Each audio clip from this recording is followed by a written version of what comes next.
Mesdames et messieurs, bonsoir et bienvenue au journal. Vous êtes sur Spectrum Télévision.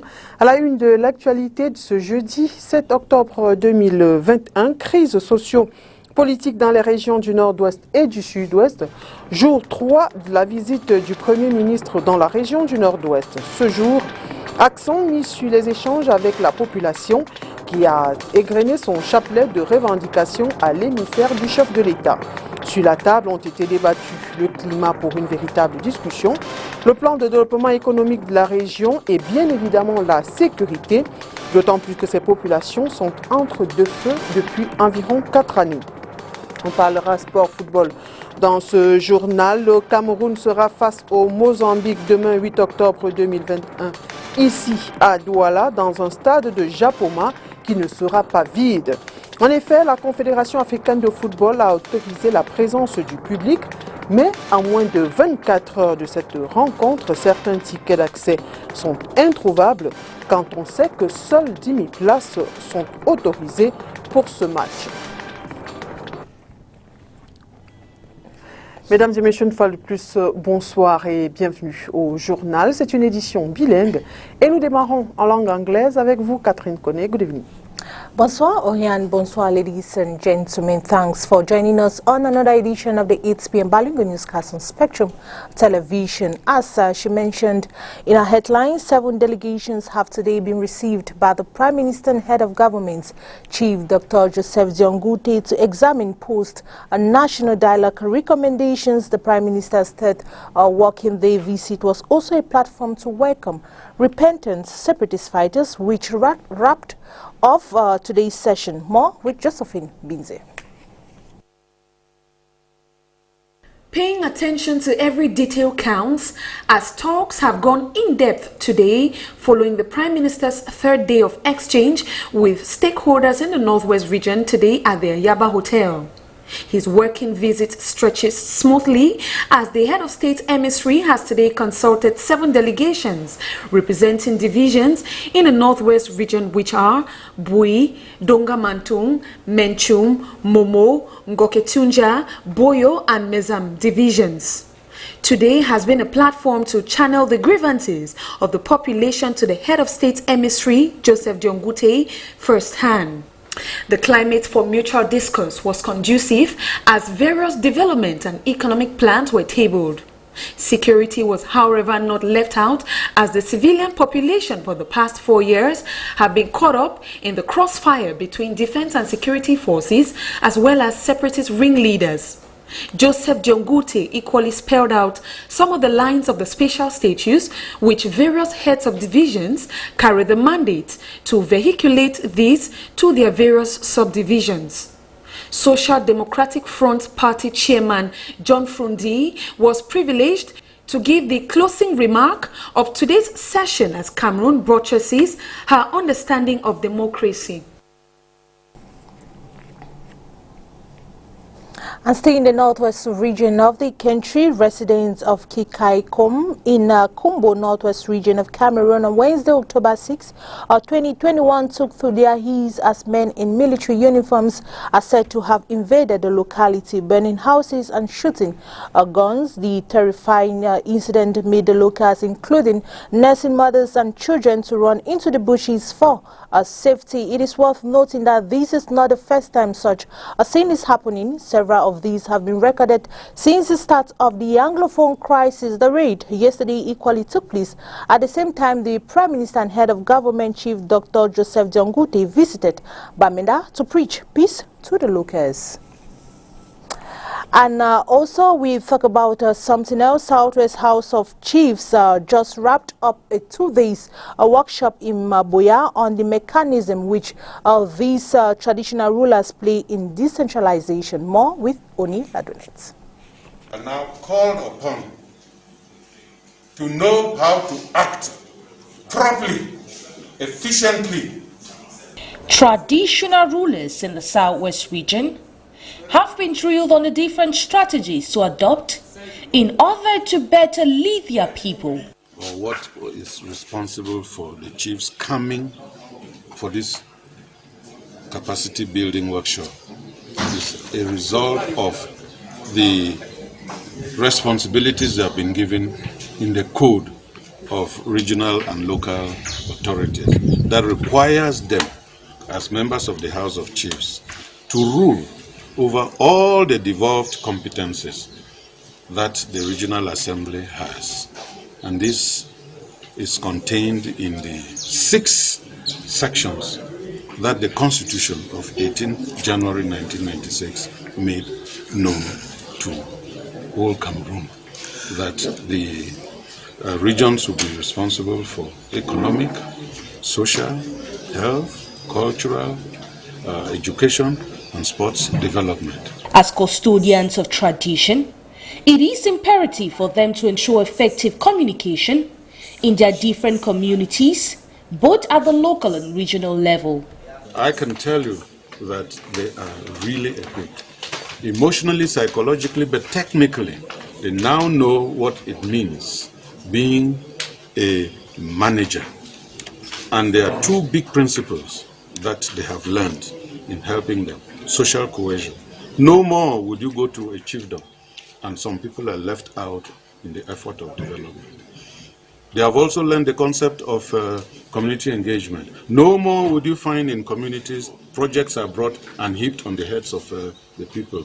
The communities would, on their own, from bottom to the top, design, conceive, and carry out, implement their own projects. The 2-day working session, organized by the Southwest House of Chiefs in Boya, had about 20 chiefs in attendance. Le Conseil panafricain du Québec, en abrégé COPAC, a procédé ce jour à Douala au lancement du Carrefour des affaires panafricaines CAP, une organisation à but non lucratif. Il est principalement question de développer les liens socio-économiques et culturels entre les régions du Québec et du Cameroun. Makeda Lidinyocho. Symbole des rapports socio-culturels. Dans un contexte économique fragilisé par la crise sanitaire due à la Covid-19, il devient urgent de mettre sur pied un écosystème d'affaires, incubateur d'entreprises formelles ou informelles. C'est ce que propose de faire le Conseil panafricain du Québec, en abrégé COPAC, à travers la création du Carrefour des affaires panafricaines au Cameroun. Il faut simplement comprendre qu'il y a matière à mieux connaître tout ce qui constitue ce Grand Canada. Et ce Grand Canada, dans ce Grand Canada, il y a le Québec. Et nous apportons la particularité aujourd'hui de mieux faire connaître cette province, qui a beaucoup de choses à offrir, et de mieux faire connaître aussi le Cameroun au Québec, pour que les rapports commerciaux soient les rapports commerciaux et culturels soient beaucoup plus productifs. Dans le but de développer les liens socio-économiques et culturels entre les régions du Québec et l'Afrique en miniature qu'est le Cameroun, plusieurs entreprises se disent déjà prêtes à apporter leur contribution. Notre rapport dans le Carrefour des affaires panafricaines est notre expertise et notre réseau personnel. Chaque entreprise est faite de personnes et chaque personne a un réseau.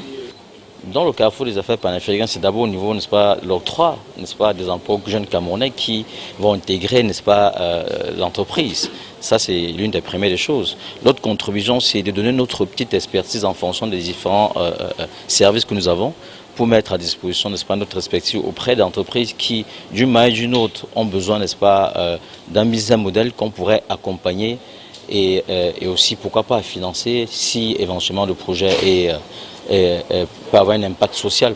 Le lancement officiel de l'écosystème d'économie solidaire Québec-Cameroun a eu lieu ce 7 octobre au cours d'une conférence de presse organisée à Douala.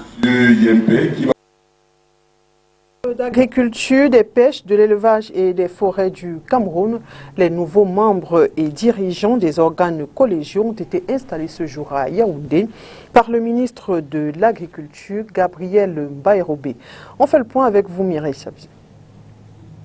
Le processus de renouvellement des membres et des organes collégiaux de la Chambre d'agriculture arrivé pratiquement à terme.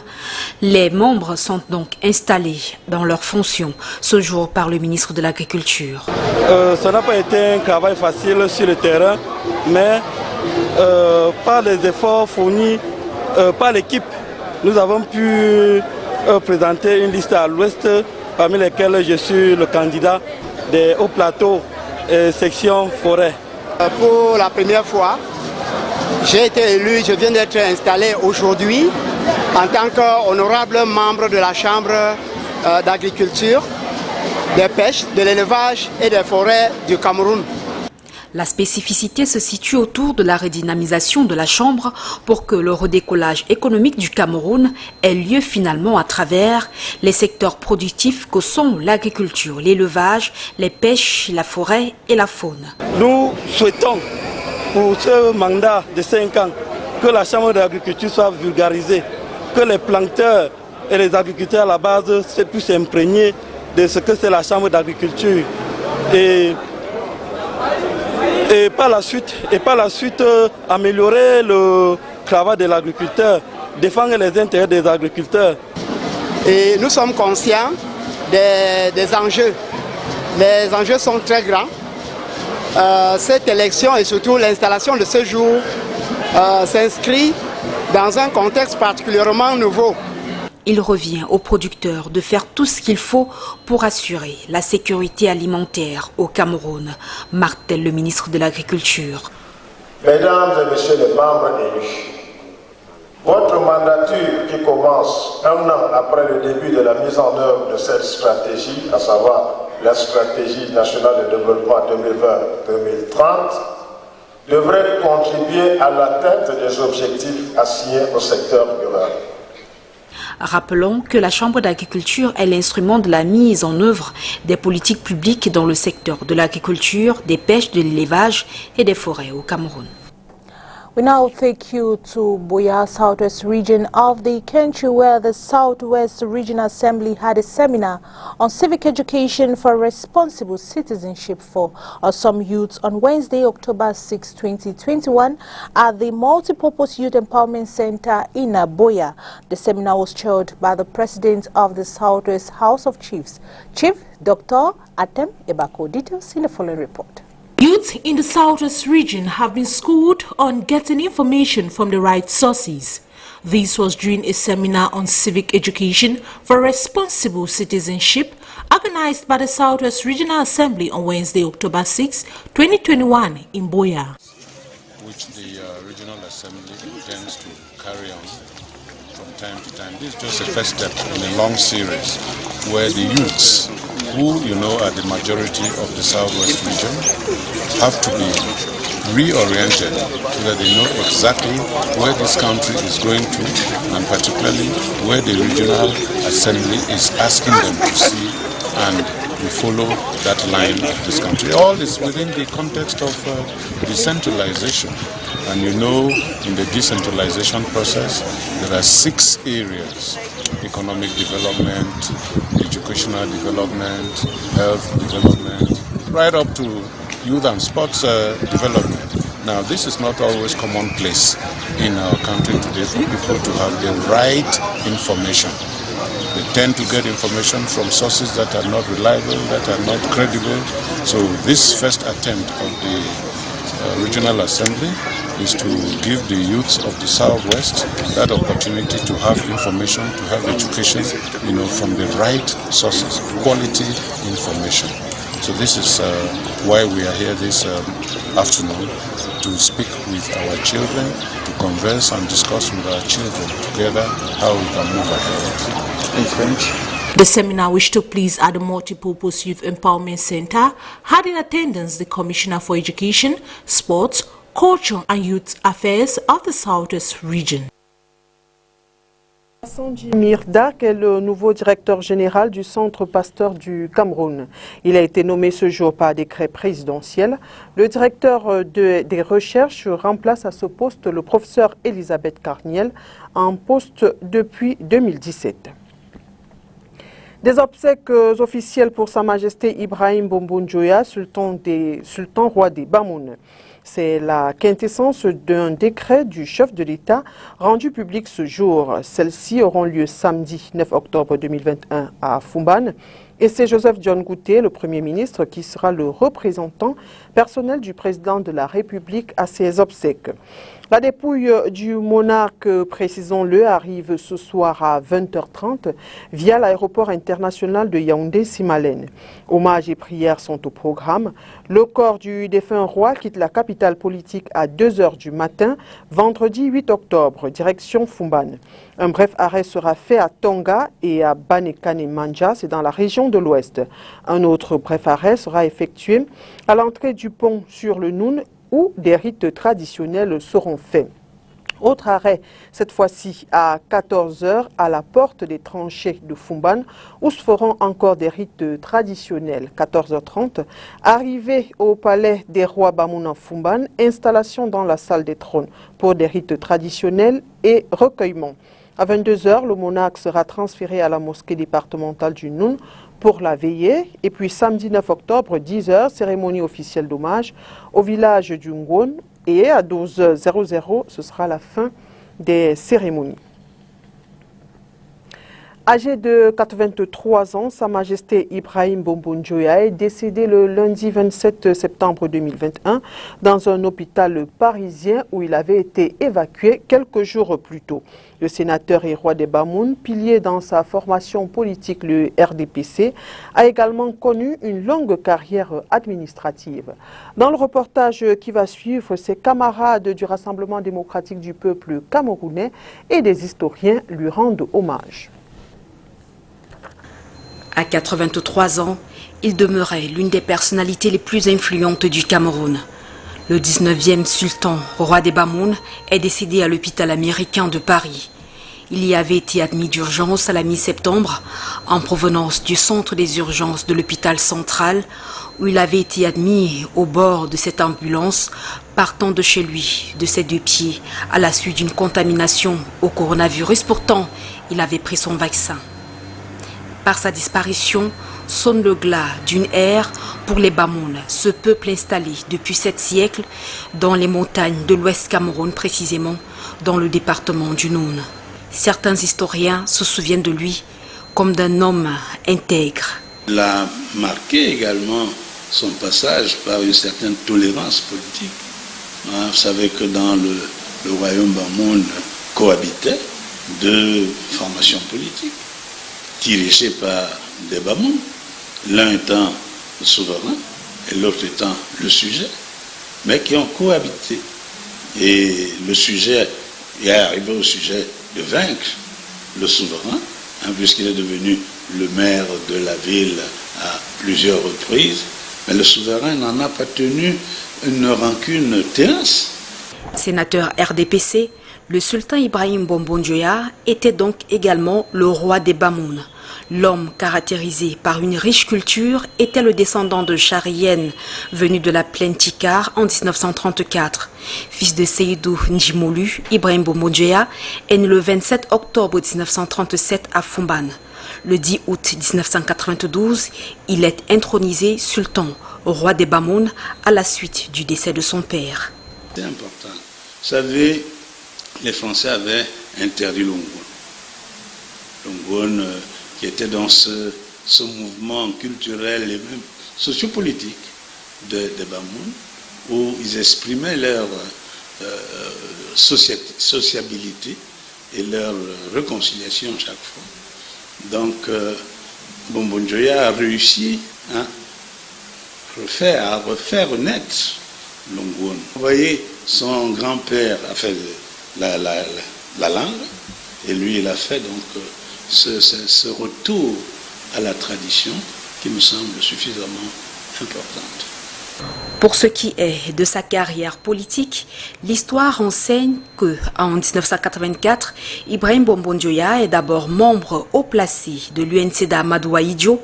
En 1985, il rejoint dès sa création le bureau politique et le comité central du RDPC, le parti au pouvoir. Je l'ai connu en politique au sein du RDPC, mais il a été aussi un de mes prédécesseurs comme ministre chargé de relations avec les assemblées et au niveau du gouvernement, mais je l'ai aussi côtoyé au niveau du comité olympique, que ce soit dans la politique, dans le sport. C'est quelqu'un dont j'ai eu l'occasion d'apprécier les points de vue dont j'ai eu l'occasion d'apprécier les arguments.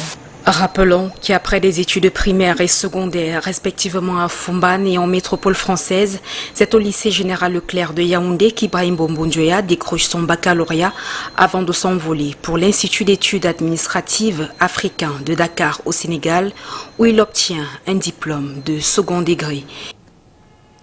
L'Assemblée nationale a rendu ses hommages ce jour à Yaoundé à l'honorable Ngaba Zogo. L'élu du RDPC est décédé le 15 août dernier des suites de maladies. Député de la Nation, Salomé Ngaba Zogo a mené une longue et riche carrière de professeur des lycées de l'enseignement général, une carrière au cours de laquelle elle a été tour à tour proviseur et inspecteur pédagogique des sciences naturelles.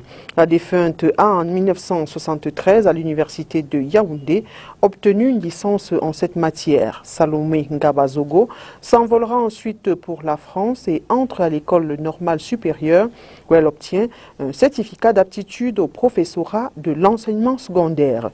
Salomé Ngaba Zogo, rappelons-le, avait été élu à l'issue des élections législatives du 9 février 2020. Parlons sport à présent. Football, les Lions indomptables du Cameroun affrontent le Mozambique demain, ici à Douala, dans le cadre des qualifications du Mondial Qatar 2022. Sur le papier, le Cameroun est classé deuxième. Il part donc favori devant l'équipe mozambicaine, dernière de son groupe. Makeda Lidinyotian. Ce vendredi 8 octobre, l'équipe nationale de football du Cameroun accueille le Mozambique et Douala dans le cadre de la 3e journée du 2e tour des éliminatoires de la Coupe du Monde Qatar 2022, zone Afrique. Logé dans le groupe D, le Cameroun, deuxième avec 3 points derrière la Côte d'Ivoire, leader avec 4 points, a un seul objectif, remporter le match face aux Mozambicains classés 4e et dernier avec un seul point après la 2e journée de ses qualifications. Ce vendredi, c'est la 7e confrontation entre les deux équipes. Le Mozambique compte une seule victoire, alors que le Cameroun affiche 5 victoires à son compteur et fait figure de favori dans ce match. Le dernier face-à-face de ces deux adversaires a eu lieu en novembre 2020, lors des éliminatoires de la CAN 2021. Le Cameroun s'était imposé à l'aller à Douala par 4-1 et au retour à Maputo par 2-0. C'est donc une équipe camerounaise assez confiante qui s'apprête à retrouver un adversaire mal en point dans ces éliminatoires de la Coupe du Monde. Après le match de ce 8 octobre, Mozambicains et Camerounais se retrouvent le 11 octobre prochain au Maroc dans le cadre de la 4e journée des éliminatoires de la Coupe du Monde 2022.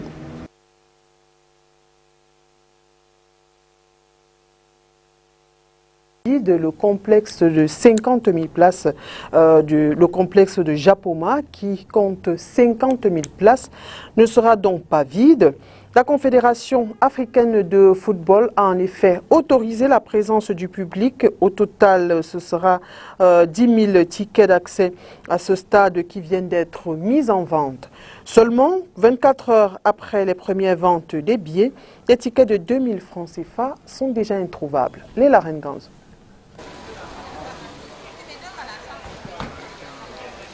Billets de 2000 francs CFA, où êtes-vous?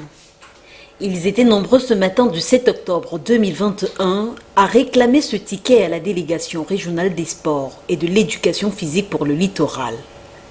Malheureusement, nous diront-ils, il leur sera signifié l'indisponibilité de ces tickets. Seuls présents, ceux de 5000 francs CFA et plus. Des sommes pas à la portée de ces Camerounais, pourtant passionnés de football, et voulant assister à la rencontre Cameroun-Mozambique, prévue ce 8 octobre au stade Japoma de Douala. On a compris que les billets sont arrivés ici hier soir, mais nous sommes surpris qu'à l'heure là, on ne trouve plus rien. Et nous, on veut nous rendre riches avant le temps. Nous, on ne peut pas payer. Je ne suis pas capable de payer le billet de 10 000 pour voir le match de Cameroun. Mon niveau, c'est le niveau de 2 000. Je suis là pratiquement depuis 10h50 et jusque-là, il n'y a que les billets de 5 000 et de 5 000 à 25 000. Et sur la table de Dame Sake Aimé, en service au complexe sportif de Japoma, on peut effectivement noter l'absence des tickets de 2000 francs CFA. Cependant, cette dernière n'exclut pas le fait qu'ils puissent encore être disponibles dans les autres points de vente. Mon stock est déjà épuisé. Parce que hier, j'ai passé toute la journée ici. La dotation qu'on m'a faite, c'est important de le préciser, vous avez mis à 7 points de vente. Là, déjà au complexe sportif de Japuma, il y a 2 billetteries, billetterie sud et billetterie nord. Ici à la délégation régionale des sports, au parcours Vita, au stade de la réunification également. Notons que le match Cameroun-Mozambique, comptant pour la 3e journée des éliminatoires du Mondial Qatar 2022, se jouera au stade Japoma ce vendredi devant 10 000 spectateurs. Une nouvelle qui a plutôt ravi les fans de football après la décision de jouer le match Cameroun-Malawi à huis clos. C'était le mois dernier à Yaoundé. Fin de cette édition d'information. Mesdames et messieurs, merci d'avoir été des nôtres et bonne suite des programmes sur Spectrum Télévision. Bonne soirée, Catherine Kouli. Good evening once more, Oya, and thanks for watching the 8 p.m. Bilingual newscast on Spectrum Television. See you on Monday. Good night.